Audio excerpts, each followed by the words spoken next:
Yeah. I'll start us off with a bang of the clap, yeah. Do that. You ready? Yeah. Hello and welcome to Ep6 of the Rant, coming to you live from opposite ends of the country. Not even live anyway. Doesn't matter, because we here, you here, we're all here together, and it's so much fun.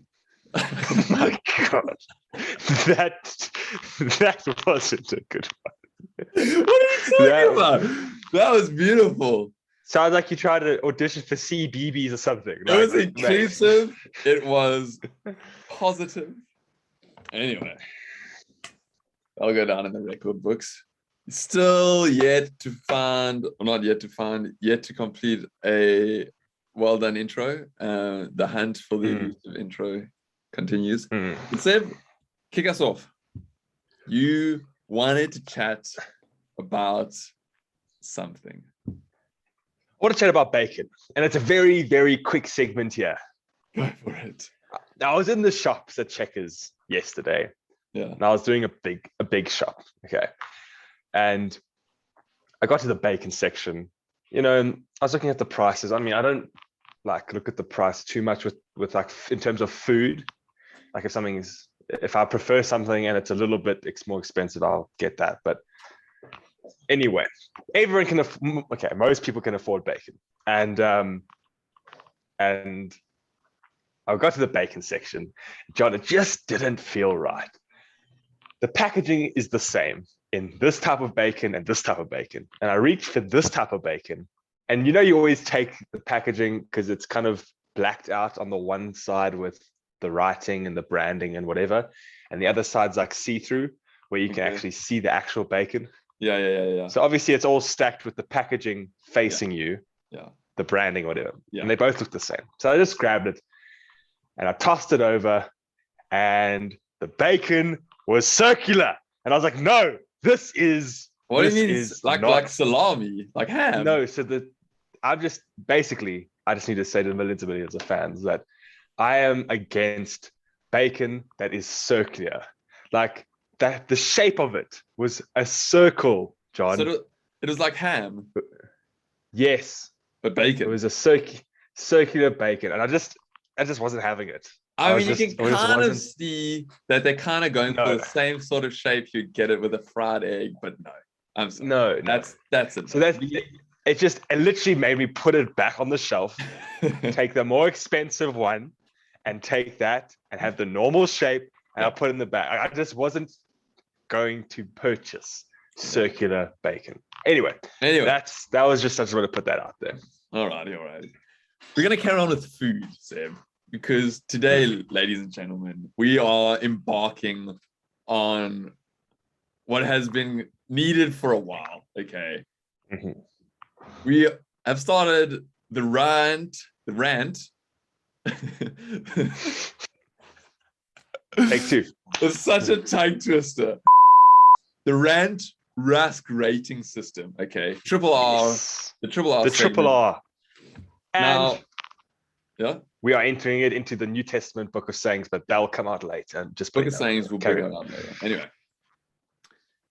Seb, you and me, we love our rusks, okay? We do. We used to plow through rusks. Standard was to have 2 rusks with a cup of tea, and then we'd probably go back for more after that. Yes, because all the time. It just makes... We went through about a box a week when we were together, staying together. Easy. Anyway, so now that got me thinking, right?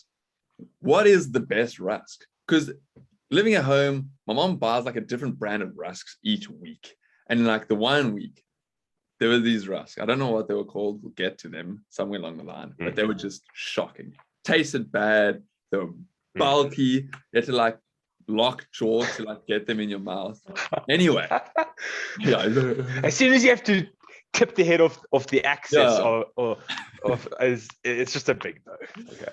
So now what we're doing, people, is we have embarked on a mission to go through every rusk in the country to find out which is the superior rusk. And so what we're going to be doing is at the beginning of each episode, we're going to have a little rating on the rusk for that week.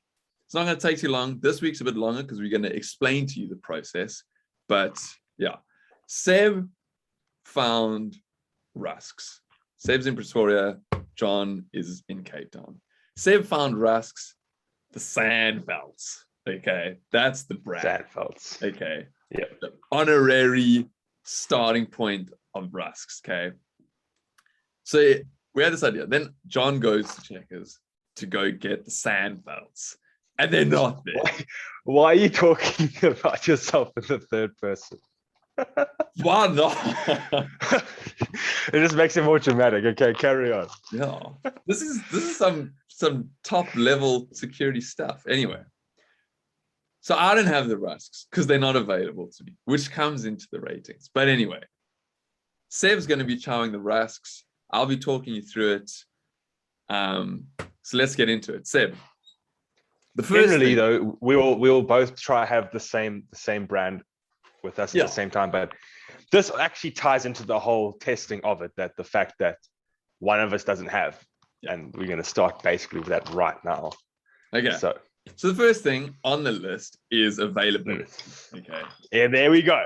I have the rusks. John doesn't have the rusks. Plain and Automatic simple. point deduction. Yes. Okay. And So- what?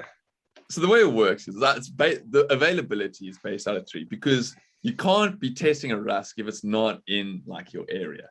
And so I did a little bit of research, not too conclusive, but just enough to figure out that the Sandvelds, like their base, okay, the Sandveld HQ is in Nelspruit, which is in Mpumalanga, okay, next door to the Gauteng.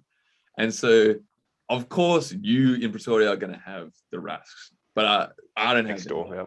So I don't know if they do send them here, but that's besides the point. They aren't in Cape Town. So if they're available everywhere, it gets a 3 out of 3. If they're available, what is it? In most places, like more than half of the provinces, it's a 2 out of 3. If it's less than half the provinces, it's 1 out of 3. And if they don't, I don't know, if they don't exist, then it's a 0. If they don't exist in the country, it's a 0. So so we're giving it, is it a 1 then? Or is it a 2? You give this a 1, man. Gonna give it a 1. Because I feel like I've never seen that brand before. So far it's not off to a good start, 1 out of 3. Then we move on to the packaging, okay? Because I mean the first part is with the R's. Everybody knows that. So you look at the packaging, what do you see? Seb, does it look good? Does it not? It's based out of 2. You get a point if it looks good. What I'm holding here, John, is, It's a packet. It's a packet. It's a packet. Now, ladies and gentlemen, millions of fans all around the world, this is a packet. Now, this screams a lot of things to one's eye when you see a packet on the shelf. Now, now, I have to say, I like the sticker. Okay, it's like quite inviting. But overall, it is a packet. So they're obviously a smaller brand. Yes. They're obviously not. I wouldn't say just starting out. I'm actually not too sure, but it's a packet. So, out of what are we rating in terms of? It's out of looks. It's out of 2. Either it looks good or it doesn't look good. I'm gonna give us a 1. Okay. Because so far, if it was terrible, the sticker's giving it the 1 because you can't. This is the most minimal thing you know. Yeah. Like. So the 1 is because of the sticker. So now we're moving on, still in the packaging segment. Okay, the whole entirety of the packaging rating is out of 5. Okay, but it's broken up into 2 out of 2 points for look, and then out of 3 points for structural integrity of the packaging. Okay, because let's face it, anything that comes in a packet in terms of rusks, that bottom layer of rusks, when you start getting there, it is decimated. It's just crumbs at the end. Like, look there, you see the crack there? Yeah, I can see it from miles away. Okay. So the structure, I mean, at least it comes in something. So it's got to be a 1. It has to. Yeah. Okay. So there's 2 out of 5 in total. Okay. Then we move on to price. Seb, how many South African rands did you pay for the sand? This cost me this cost me 42.99. So we'll call it 43. Yes.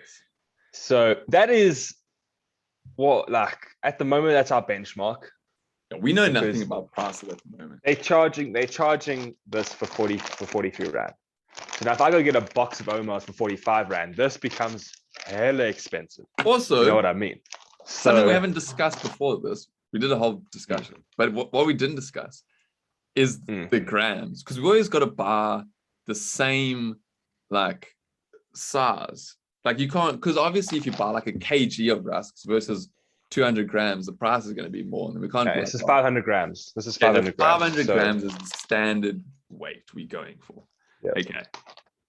So, and it's 44, or 43 or whatever it is. At the moment, we don't know anything.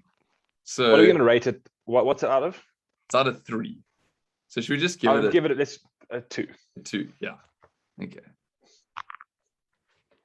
Now we head on to what's actually important in this whole thing, which is the actual rusk, Seb. Okay. Now I need it. This might just not be hot enough. Do you want to? We'll have a quick cut. You go heat your tea up, and we'll be back. Okay, we're back. Seb's got his tea up, and that's important for the dunking section. But we're not there yet, Seb. We are on to the look of the rusk. Also out of 2 points. Straight up. Does it look good or does it not look good? The actual rusk. I'm going to give it a 1. Yeah, I mean, it's not exactly square. No, I like and you got that. You got that going, you know, so. Yeah, the top and the bottom are different to the middle, which is good because it's kind of that like baked sort of look. So, yeah. So it's a little bit too aerated for me. Yeah, it looks quite homey. It's not Swiss cheese. Yeah. No, so I'm going to give it out of, what's this rating out of? 2. It either looks good or it doesn't. Well, it's either a 0 if it's terrible, it's a 1 if it's fine, and then it's a 2 if it's great. So I'm going to give it a 1. Okay. It's a 1. It's not a disaster. So far, we're on 1. Next, under the rusk category, again, the whole rusk is based out of 10 points, okay? You get 2 points, or out of 2 points for look. You get a maximum of 3 points for structural integrity of the rusk. We'll get to that next. And then out of 5 points for taste. Okay. Seb, structural integrity. Now, this is out of 3. Here we go. Wait, let's just run through some simulations quick before you start dunking. Okay. If you take the rusk out of the packet, okay? Yes. And you pick it, you go for the whole rusk and you pick it up and half the rusk stays in the packet. It's been broken, it's cracked, and it falls to pieces. You're just holding a bunch of crumbs in your hand. Okay. So no good zero. Didn't make it to your mouth, it's a 0. Option 2. Eh? Yeah, carry on. Option 2. You take the rusk, it makes it out the packet. Yes. You put it into the teacup and you whip it out and half of it's missing. Okay. It's also a 0. That's a 0. Okay. So then he just yeeted my monitor off the table. Anyway, that's also a 0 because it didn't make it to your mouth. Okay. Then what was the other one? If you dunk it in, and you whip it out, and it's porridge in your mouth, like it makes it to your mouth, but it's just like pre-neutral. Okay. We get it, Jono. That's a 1. Okay. Then if it goes in and it comes out and it's still hard as a rock, and you still need to use the molars to get through it. Okay. That's a 2, wasn't it? Yeah. Yeah. So 3 is if it's perfect, and then if it's slightly heavy, if it's slightly hard or slightly soft. A 2. If it comes back and it's still too hard, that's a 1. It's still in the 1 category. So if it comes back too soft or too hard, it's in the 1 category. Okay. It's like Goldilocks and the 3 bears. Okay. If it's just too hard or just too soft, it's a 2. That's a 2. And if it's perfect, it's a 3. All right. And this is all being based off of the standard time of dunking. The STD, everybody knows it. It's 3 to 4 seconds of dunkage. Whip it in, 3-4 seconds later, whip it out. Ciao. Okay. Seb, You're gonna put me on a timer. Okay. Well, you Okay, know, you tell me. you kind of know because we base it off of your right. feel. So you just go 3 to 4 seconds. Okay, I'm gonna do the first STD. Okay, go. Ready? Yeah.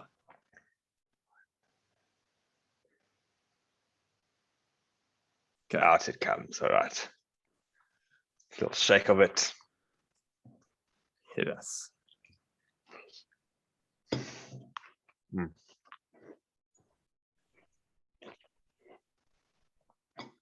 I can hear a bit of crunch there, but it seems. So that's a solid result right there. That's the solid. You do want a bit of crunch. You don't want it soft. You want it. You want the ease of getting to the outside. If I'm honest, I don't know how much softer it could get before the crunch goes. So I'm going to give this a solid 1. So it's a What's 3. it out of? 3. Well, I'm going to give this a 3. Okay. I would give this a 3. Sample gets a 3 from me in terms of the STD Richter scale. So yeah, wait. We always say we're testing both rusts because. So here's. And how's the crummage? Is there residue all over the place? Is it crumbing apart, or is it holding? It's pretty good, eh?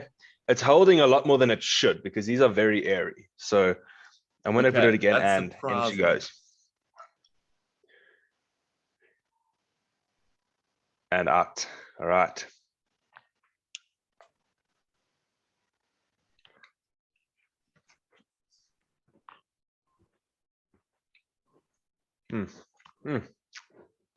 Okay, so we've got it. Okay, now talk to me about taste. Do you know what's saving it here? Is the air, because it's so airy. I think it's just got it to that perfect. If it was a bit denser, it allows a bit more liquid in there. Yeah, it might be a bit hard, but yeah. So it's a bold move because if you think about it, all the airy ones, that's when it just starts going to pieces, literally. It's just like crumbs everywhere, half of it's in your tea. It's an absolute mess. Okay. So now talk to me about taste quick sticks. Taste is good, John. Taste is good. If you had to give it a rating out of 5. The buttermilk flavor is coming through nicely.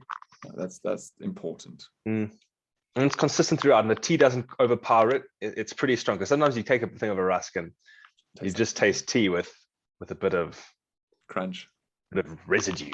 So I'm going to give what's taste out of 5. So I'm going to give this a solid.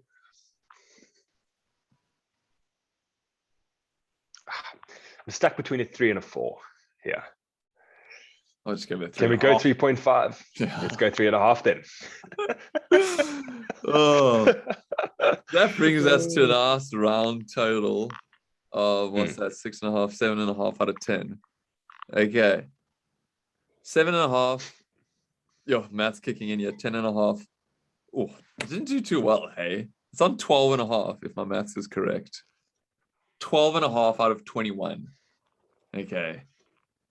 Definitely does not get the triple R stamp of approval. Okay. No, it doesn't. Let's quickly work out what this actually is.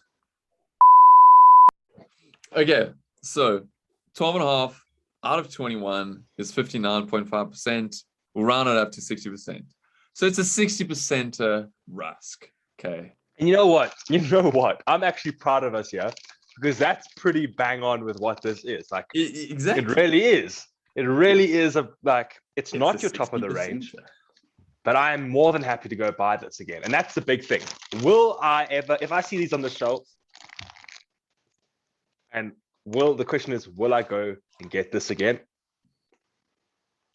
It depends what it's sitting next to, but I would go and buy this again. So yeah, we go. So it kind of like, if you want to think about it in thirds, it kind of gets a double R stamp of approval, but it kind of just snuck in there. Yeah. Anyway, triple R is what you want to get. Triple R is what you want to get. Seb, we're moving on. We're done with rusks. Finished that story. Now we want to talk about the world of like fashion again. Actually, we've talked about fashion a couple of weeks ago. Talking about it again, but this time in a different light, though. In a different light. We are lining it up with the summer bod. Okay. Now, everybody, there's only like, if there are a few things that people love about winter. Some people are winter people, some people are summer people. Personally, I'm a summer person. But what I do love about winter, I like the 2 days where it just rains, except if you're living in Cape Town, it just rains every day. But anyway, yeah, like it's just raining and it's cold. It's just nice to be indoors and stuff. Everybody loves that. The other thing is the fashion. Winter is when you dress it up, okay? Because in summer, like, yeah, you can look good, but it's flipping hot. So you're wearing a t-shirt and you're wearing shorts, okay? Yeah. So there's not too much you can go with it. You can't like really go. You get a nice t-shirt. You can get a nice button shirt, roll up the sleeves, maybe a long sleeve shirt that you pull up, or a jacket that you can unzip. But that's even pushing it. You know what I mean? Yeah, exactly. Yeah. But now when it comes to winter, like now I'm wearing there's a shirt under this because it's cold. There's a jersey and a jacket. Okay, got more to play with, and you can just look that much more stylish. Okay. Plus, I think longer pants are more stylish than shorts. I think most people will agree right there. Okay, now Seb, when you brought this up to me, the winter fashion is the equivalent of the summer bod. Tell me what you were thinking. See, where I was going this, I was lying in bed one day and I was just thinking to myself, and I thought of the summer bod because I thought summer's around the corner. And I'm like, everyone thinks, oh, the beach bod, and just get, the summer bod. Like everyone knows what it is. Summer bod. And I was thinking to myself, what is, and then I thought to myself, in winter, there's no such thing as that. There's no winter bod. But then I thought, there is a winter bod. And what is the winter bod? The winter bod is your fashion game and your style game. That is your winter bod. Yeah. Because when the summer comes, you've got less layers on. Things are popping through more.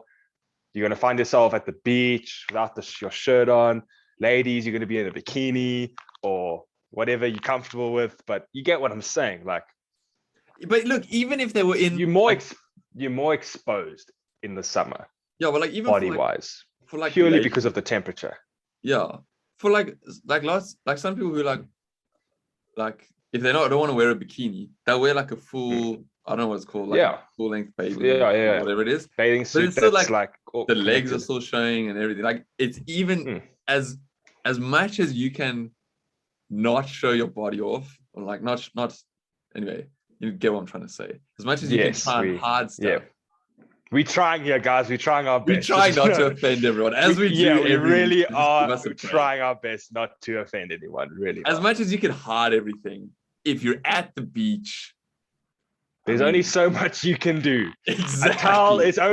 A towel and a sarong is only going to take you so far. Okay, and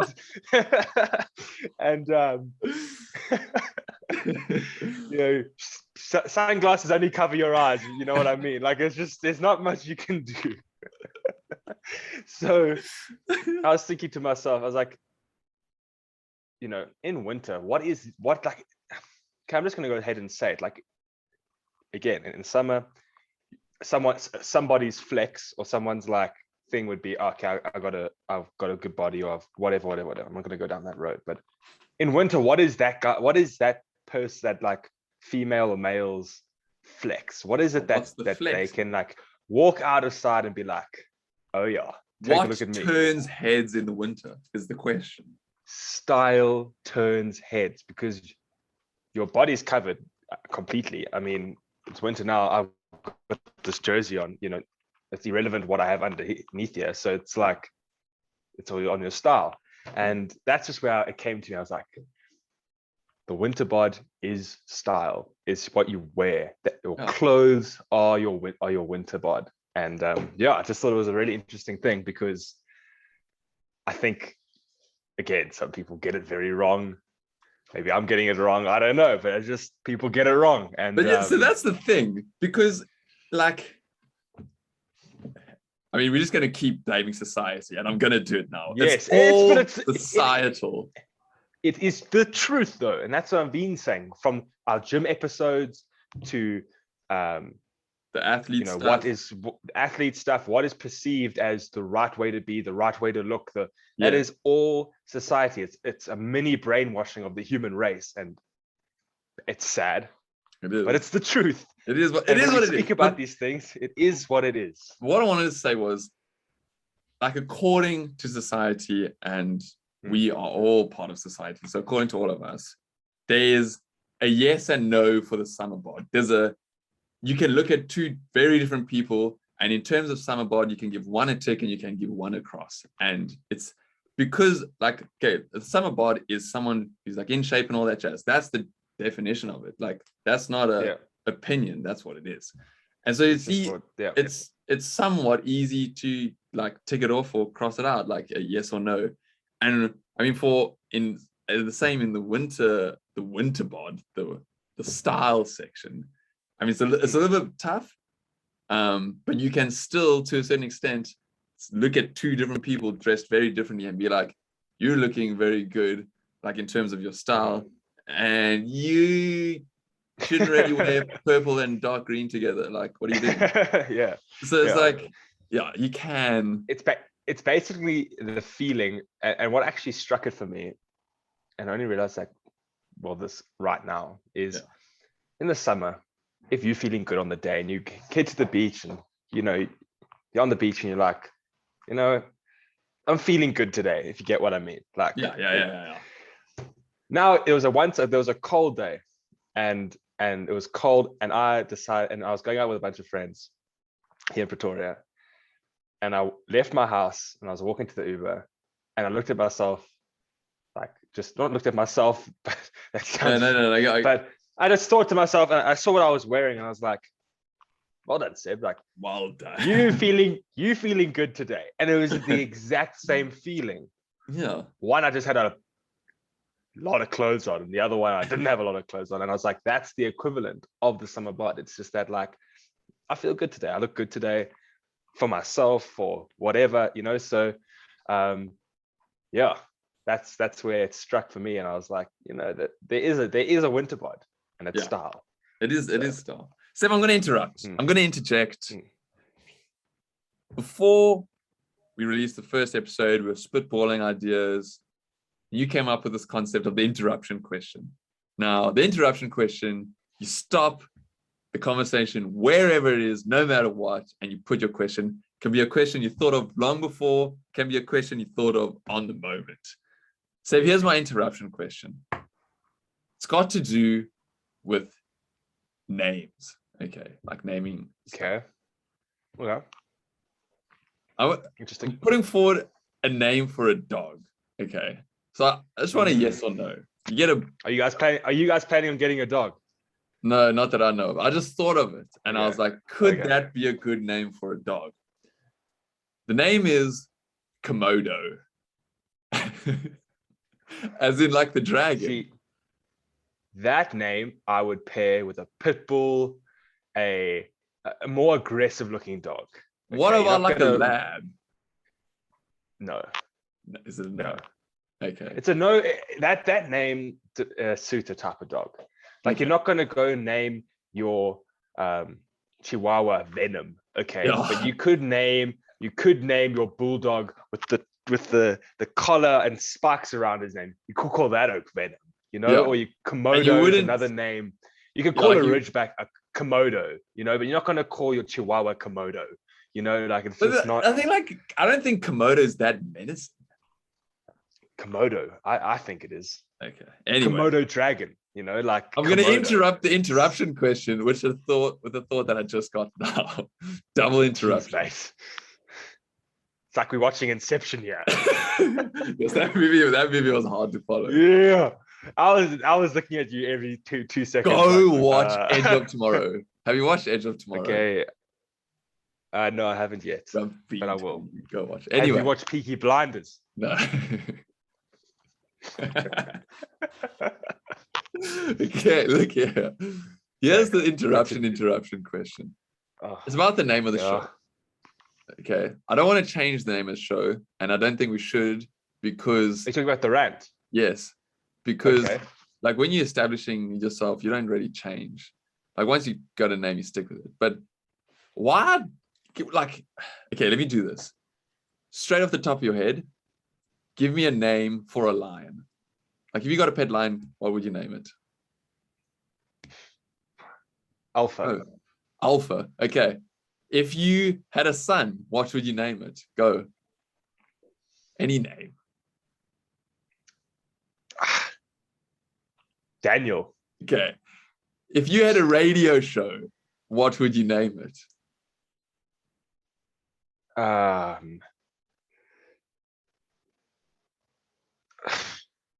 wouldn't know. Okay. Well, that worked. Here's my thing. Yeah. What when we named the show, we were like, okay, we need a name for the show. Why didn't we just name it a name? Like we should have just called our show Dennis or like, Anton. Like name the show. Anton. Lord.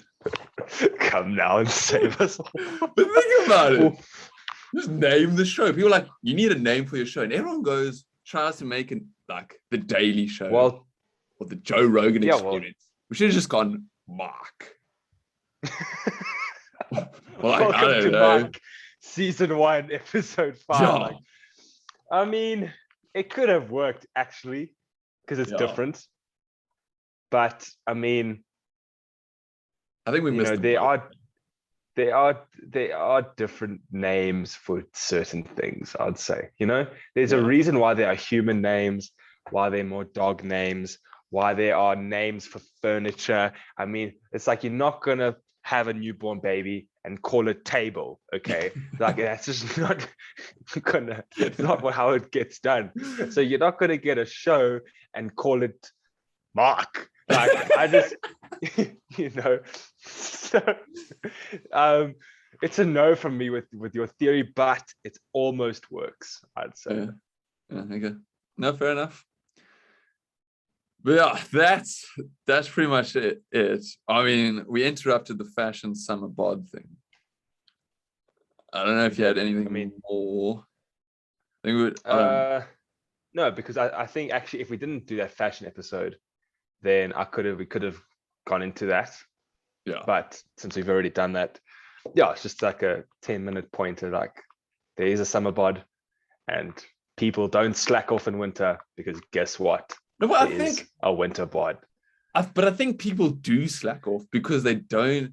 I mean, obviously, throughout the year, no matter what season, people try to maintain a sense of fashion. Some people naturally have a better sense of fashion than other people. But what I think, in my opinion, what the entire world should keep in mind in winter is that, like, put in that extra effort on the fashion side. Like, no, you don't have all the time. Like, I'm going to spa and you put on like a trench coat and you're looking all. But here's I actually have something to say. There are levels to being not dressing up. Like, if you're gonna go buy yourself a pair of sweatpants, buy yourself a pair of sweatpants that look nice. You know what I mean? Because sweatpants aren't. Because I was actually thinking, because I really do enjoy fashion. Like I like shoes. I love shoes. Or I just enjoy, I guess, not looking good, because that's quite like vain. I just enjoy nice clothes. No, but I don't think it's that bad. I enjoy putting things together that look good, to be very straightforward. And I was what?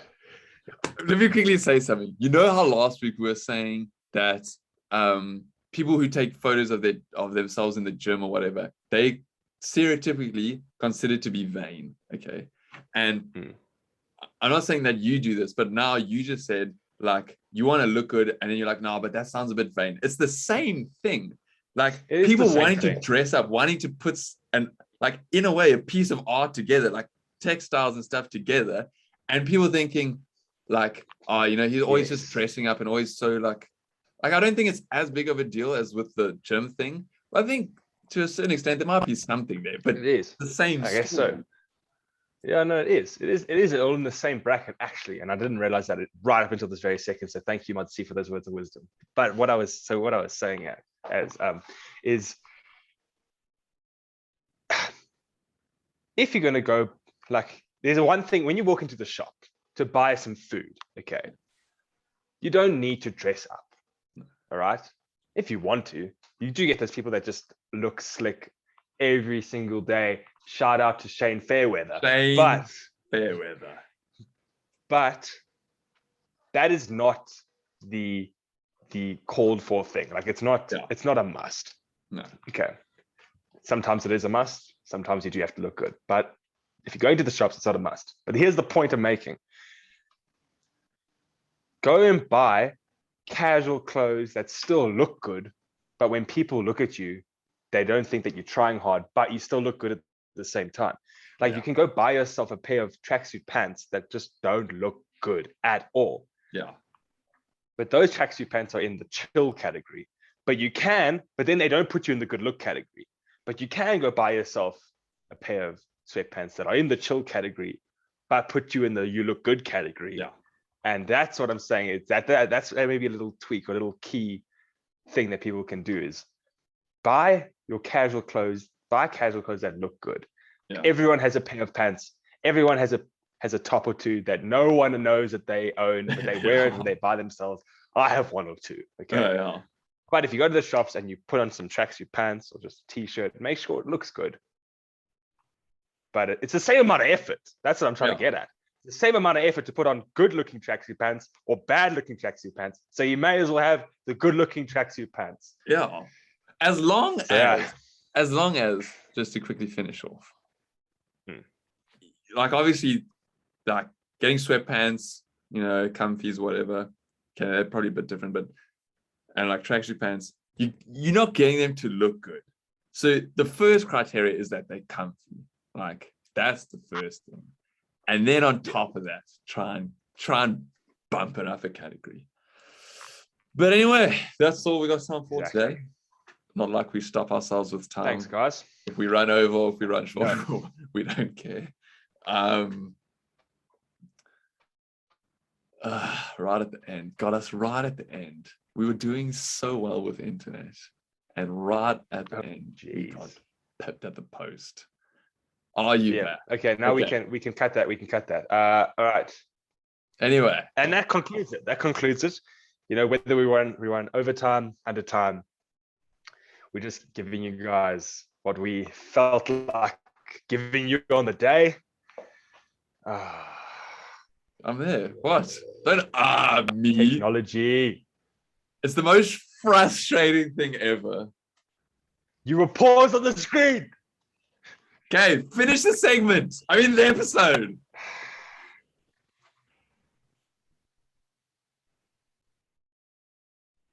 Drew, what are you doing? Speak.